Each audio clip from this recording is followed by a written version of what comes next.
AP నకిలీ మద్యం తయారీ కేసు విచారణలో ఎన్నో అంశాలు మరెంతో మంది పేర్లు బయటకొస్తున్నాయి।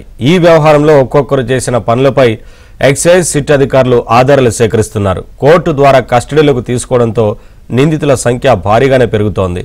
తాజాగా ఎక్సైజ్ పోలీసులు మరో 7గురిని కస్టడీలోకి తీసుకొని విచారిస్తుండగా వారి నుంచి కీలక సమాచారం రాబట్టినట్లు తెలుస్తోంది।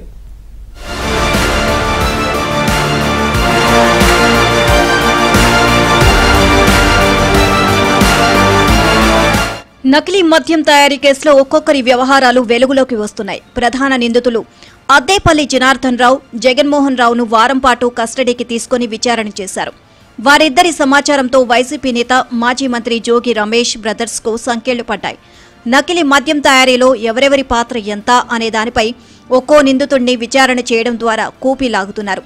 రిమాండ్ ఖైదీలుగా ఉన్న బాదల్ దాస్, ప్రదీప్ దాస్, డి శ్రీనివాస్ రెడ్డి, వెంకట్ కళ్యాణ్, అల్లా భక్షు, నకిరి కంటే రవి, తాండ్ర రమేష్ బాబును శుక్రవారం కోర్టు 5 రోజుల కస్టడీకి ఇచ్చింది।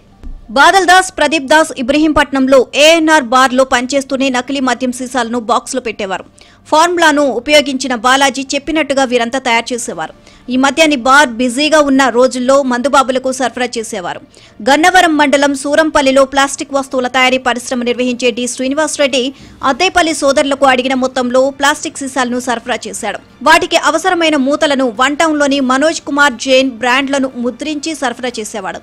హైదరాబాద్ కు చెందిన అల్లా భక్షు, జగ్గయ్యపేటకు చెందిన నకరి కంటి రవి, ఒంగోలుకు చెందిన తాండ్ర రమేష్ బాబు అద్దేపల్లి సోదరులు చెప్పినట్టుగా సరుకును తలో ప్రదేశానికి మార్చేవారు। వీరిద్దరి ఆదేశాలతో అడుగులు వేసేవారు।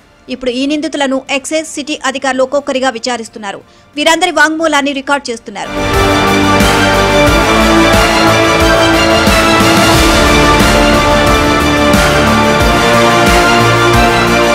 నకిలీ మద్యం తయారీ కేసులో A20గా ఉన్న మనోజ్ కుమార్ జైన్ అతి తెలివి ప్రదర్శిస్తున్నారు।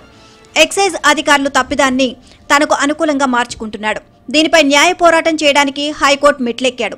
నేరాలు చేయడంలో అనుభవం ఉన్న మనోజ్ కుమార్ ఇక్కడే తన మెదడుకు పదును పెట్టాడు।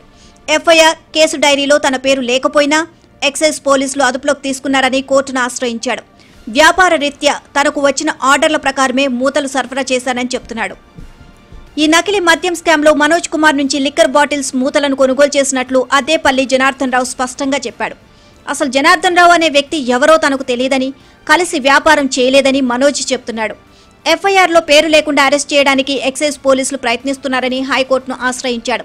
దీనిపై ఎక్సైజ్ శాఖ అధికారులు జనార్దన్ రావు స్టేట్మెంట్తో పాటు సేకరించిన ఆధారాలను కోర్టుకు అందజేయనున్నారు। దీనిపై హైకోర్టు ఎటువంటి నిర్ణయం తీసుకుంటుందోనని అందరూ ఆసక్తిగా ఎదురుచూస్తున్నారు।